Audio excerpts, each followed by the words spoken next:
from here, 100-kilometer radius in any direction, the stone circles go on and on. So it's just a vast area. Just to orientate you a bit, so east is over there. That's towards Nelspruit.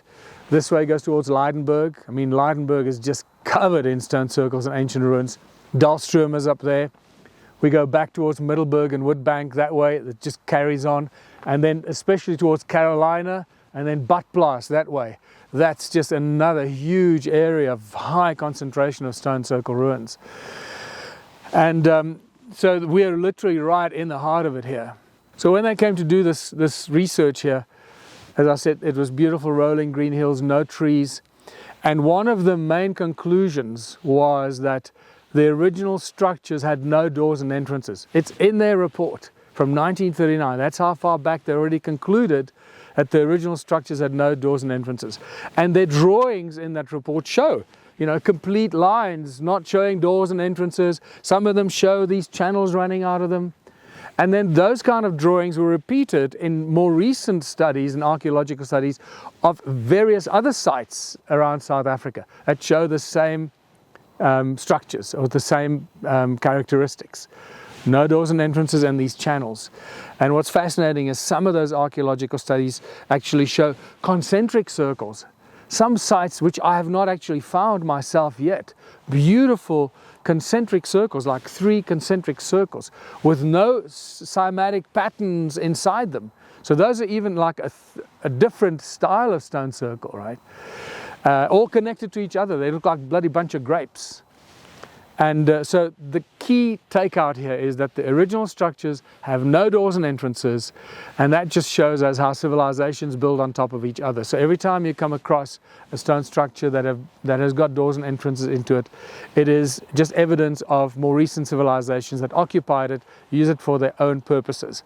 What makes this site so important and unique is because this one, first of all, the walls have built much higher. These are some of the highest walls we have in the stone circle family.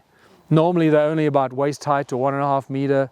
This is way beyond. Some of them go 3 meters high in some places, especially with the land, you know, the soil fill. That makes them look not as high as they really are. But these ones here are very unique because it took me more than 2 or 3 years to realize that the stones in these walls are different from stones in other stone circles. These stones are broken.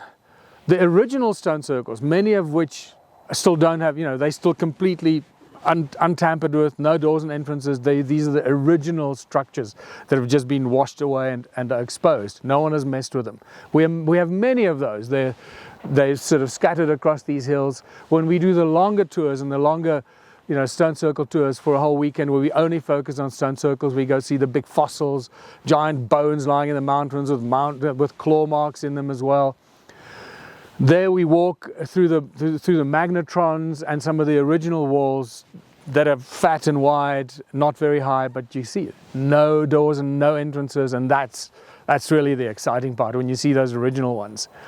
This one, whoever used this last, wanted to build the walls higher because they turned this into a homestead, into a protective walls.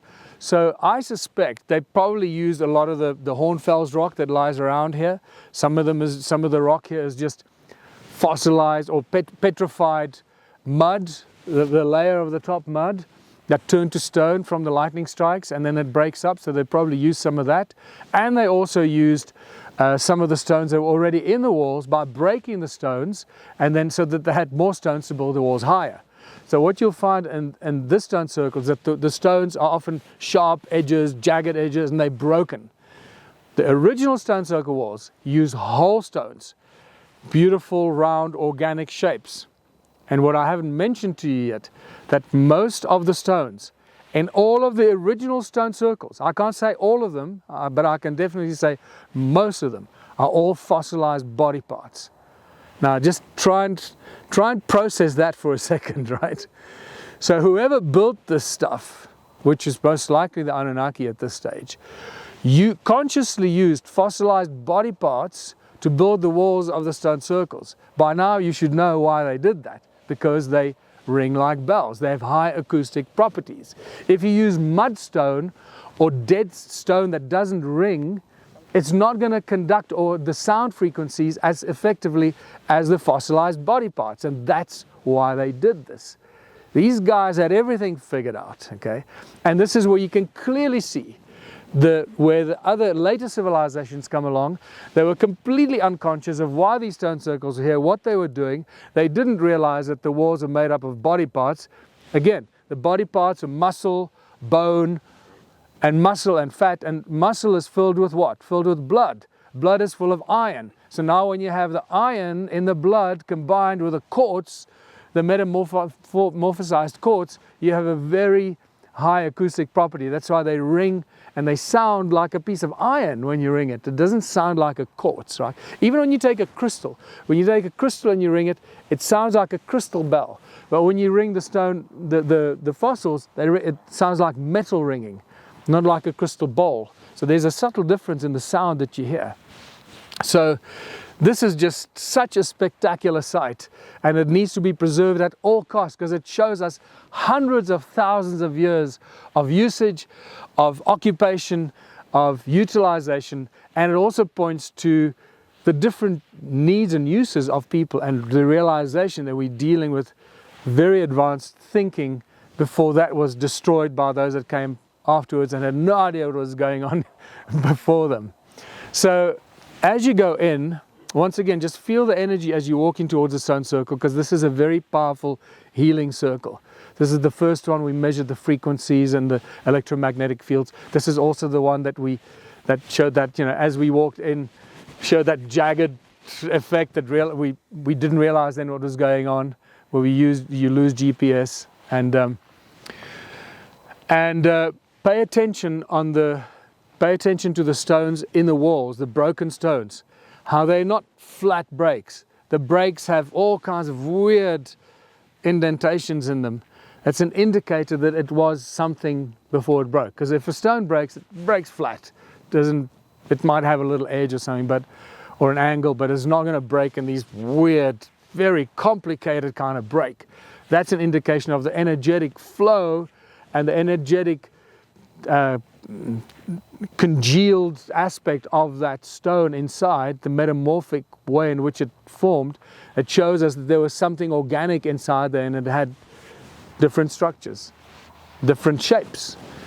So, and then also the other important thing to pay attention to is the patina that grows on the stones where it breaks.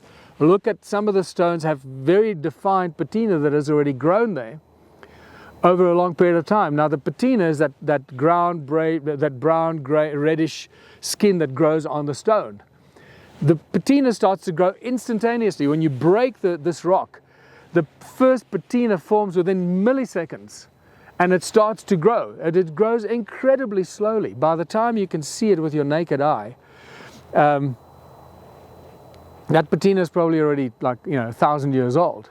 So by the time it forms a layer that's visible, it's probably a few thousand years old already.